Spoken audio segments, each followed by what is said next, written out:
अस्सलाम वालेकुम दोस्तों, मेरा नाम है हादी अहमद और आप देख रहे हैं सफरे कामयाबी। दोस्तों, इस दुनिया में सबसे अजीम लोगों में से एक है एप्पल कंपनी के फाउंडर स्टीव जॉब्स की 2005 की स्टैनफोर्ड यूनिवर्सिटी में दी गई स्पीच अब तक की दुनिया की मोस्ट पावरफुल मोटिवेशनल और लाइफ चेंजिंग स्पीचेस में से एक मानी जाती है, जिसे दुनिया की बड़ी बड़ी celebrities, mentors, motivational speakers recommended करते हैं कि आपकी ज़िंदगी में सिर्फ एक बार ये स्पीच ज़रूर सुननी चाहिए, क्योंकि इस स्पीच में अपनी पूरी ज़िंदगी को सिर्फ और सिर्फ 3 कहानियों में शॉर्ट करके बहुत खूबसूरती से बताया गया है, ताकि आप, हम और हमारे जैसे कई लोग इन्हीं की तरह असल मायने में सक्सेसफुल फुलफिलिंग लाइफ जी सकें।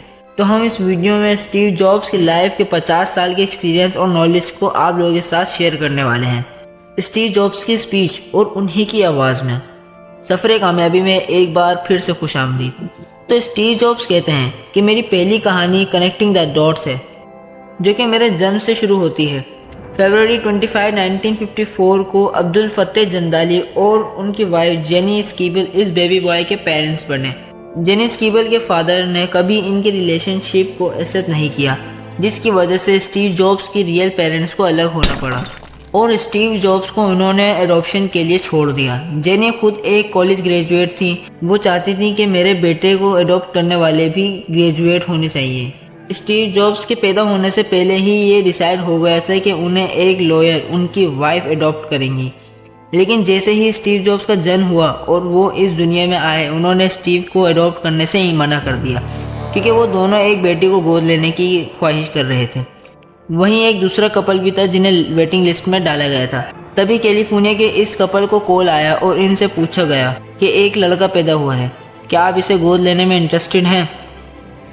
इन पेरेंट्स ने फ़ौरन हाँ कर दी, लेकिन वहीं स्टीव जॉब्स की असल माँ एडॉप्शन पेपर साइन करने में थोड़ा सा हिचकिचा रही थी। लेडी क्लियरा जॉब्स कभी कॉलेज नहीं गई थी। इनके हस्बैंड पॉल जॉब्स ने स्कूल भी नहीं पास किया था, लेकिन उन दोनों पेरेंट्स ने जेनी को बहुत समझाने की कोशिश की और उनसे प्रॉमिस किया कि वो इनके बेटे को ज़रूर कॉलेज पढ़ने के लिए भेजेंगी, जिससे जेनी मान गई। क्लियरा जॉब्स ने इस बेबी बॉय को अडॉप्ट किया और उन्होंने इसका नाम रखा स्टीवन पॉल जॉब्स, और इस तरह स्टीव जॉब्स की कहानी की शुरुआत हुई। और 17 साल के बाद अपने पेरेंट्स की सारी जन पूंजी लगवाकर स्टीव फाइनली एक महंगे कॉलेज में गए और अपने पैसे लगाने के 6 महीने बाद स्टीव को अपनी कॉलेज की पढ़ाई में कोई वैल्यू नजर नहीं आ रही थी। इन्हें नहीं पता था कि जिंदगी में क्या करना है और कॉलेज भी इनकी मदद नहीं कर रहा था, जहाँ बस वो अपने पेरेंट्स की सारी जिंदगी की सेविंग्स को खर्च कर रहे थे और फिर वो एक डिसीजन लेते हैं जो कि था कॉलेज को क्विट करने का।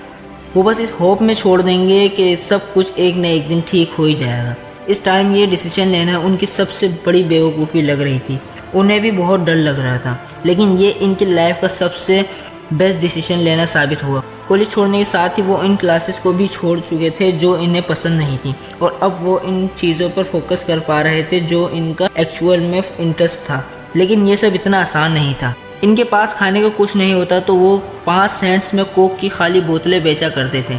हर संडे 7 मिनट पैदल चलकर वो मंदिर में जाते ताकि उनको खाने पीने के लिए कुछ फ्री में मिल सके।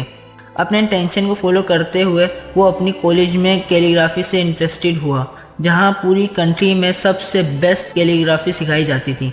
पूरे कैंपस का हर एक पोस्टर, हर एक लेबर इतना खूबसूरती से हैंड कैलीग्राफी किया करता था, जिसमें उन्हें इंटरेस्ट आने लगा और उन्होंने कैलीग्राफी क्लासेस को ज्वाइन करके सीखना शुरू कर दिया, जहां उन्होंने सारिफ और सेंस सारिफ टाइप फिजिक्स के बारे में जाना, लेटर्स के बीच में स्पेस कॉम्बिनेशन को समझा, टाइपोग्राफी की पूरी आर्ट को अच्छे तरीके से मास्टर किया।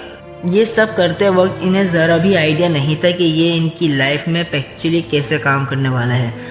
लेकिन 10 साल बाद जब वो अपने सबसे पहला मैकिंटोश कंप्यूटर बना रहे थे, तब ये सब फुल सर्कल्स में आने लग गया। मैक दुनिया का सबसे पहला कंप्यूटर था जिसमें सबसे खूबसूरत टाइपोग्राफी यूज की गई थी। अब अगर इनके पेरेंट्स ने इन्हें एक्सेप्ट ना किया होता, अगर इन्होंने कॉलेज ना छोड़ा होता और कैलीग्राफी की क्लासेस ना ली होती, तो मैक में इतने अच्छे टाइपोग्राफी और फॉन्ट्स ना होते।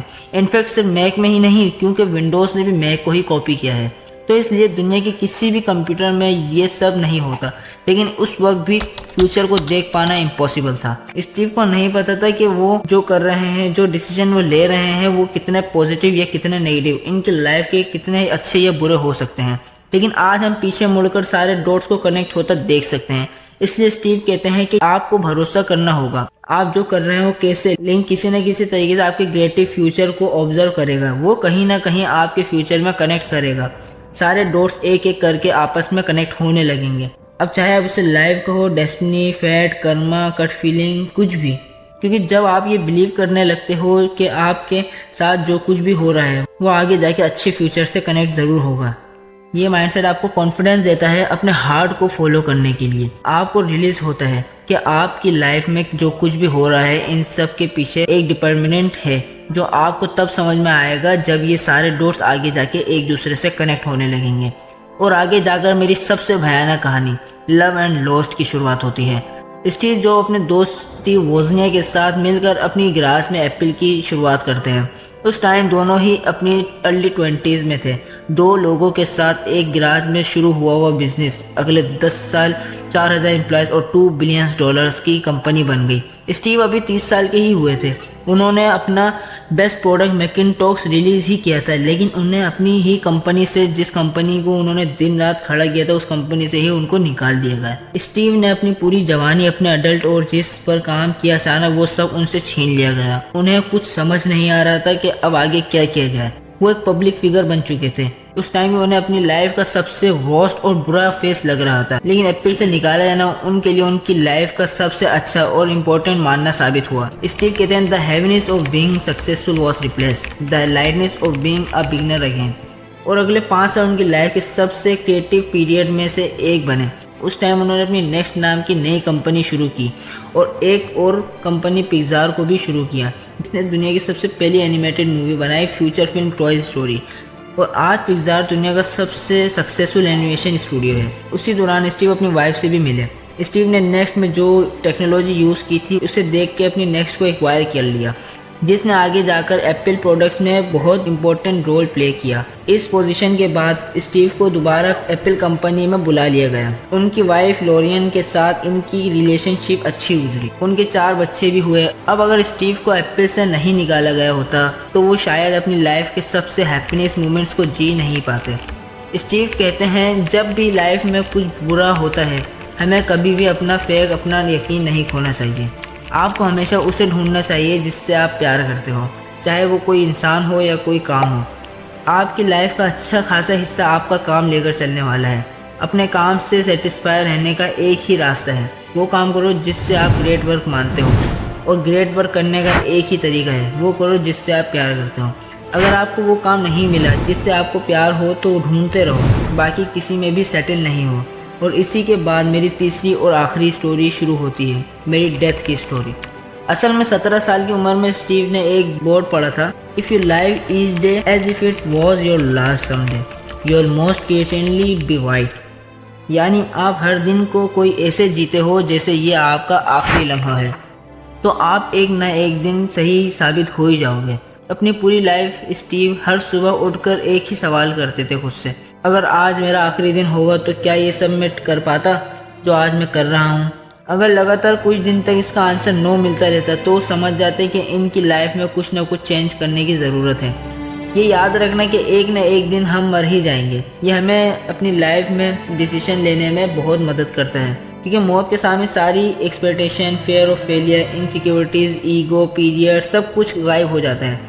फिर आप क्लियरली देख पाते हो कि आपके लिए क्या इम्पोर्टेंट है। इस स्पीच को देने से पहले स्टीव को पता चला कि उन्हें कैंसर है। सुबह 7:30 बजे उनकी बॉडी का स्कैन हुआ, जिसमें उनके पेंटाइल्स में 7 साल उसकी उम्र दिख रहा था। डॉक्टर्स ने उन्हें बताया कि उस कैंसर को ठीक नहीं किया जा सकता। इनके पास सिर्फ और सिर्फ जीने के लिए 3 से 6 महीने हैं। कि आप घर जाओ, अपनी फैमिली के साथ टाइम स्पेंड करो और उन्हें अलविदा कहो और फाइनल मोमेंट जीने के लिए तैयार रहो। लेकिन उसी शाम उन्होंने अपनी बायोप्सी करवाई, जहां डॉक्टर्स ने उनके मुंह से एंडोस्कोप पास करवाया, जो उनके पेट से होते हुए उनके इंटेस्टाइन तक पहुंचा। पेनक्रियाज में सुई डालकर कुछ ट्यूमर्स को बाहर निकाला। वो बस बेहोश थे, लेकिन उनकी वाइफ जो उनके साथ थी उन्होंने स्टीव को बताया कि जब उनके ट्यूमर सेल्स को एग्जामिन किया गया तो ये पता चला कि ये रो टाइप ऑफ पेनक्रियाटिक कैंसर है, जिसे सर्जरी की मदद से ठीक किया जा सकता है। उन्होंने अपनी सर्जरी करवाई और कैंसर ख़त्म करवाया। ये वो एक्सीडेंट था जब वो मौत के इतने करीब आ गए थे। तब उन्हें एक बात पता चली कि कोई भी इंसान मरना नहीं चाहता। डेथ वो डिसीजन है जो हम सब की ही सेम है, और कोई चाहे कुछ भी कर ले, कोई भी इसके लिए कभी रेडी नहीं हो सकता। आपका टाइम इस दुनिया में लिमिटेड होता है, एक न एक दिन ये ख़त्म हो ही जाएगा। इससे इस टाइम को किसी और की ज़िंदगी में जीने के लिए बर्बाद मत करो, और लोग क्या सोचते हैं वो सोचना आप छोड़ दो, और उनके शोर से अपने अंदर की आवाज़ को मत दबने दो। और सबसे इम्पोर्टेंट बात, अपने हार्ट को फॉलो करने की हिम्मत रखो। उम्मीद है आपको आज की हमारी वीडियो पसंद आई होगी। अगर पसंद आई तो इसे लाइक, शेयर और कमेंट्स करना ना भूलें, और सब्सक्राइब भी लाजमी करें।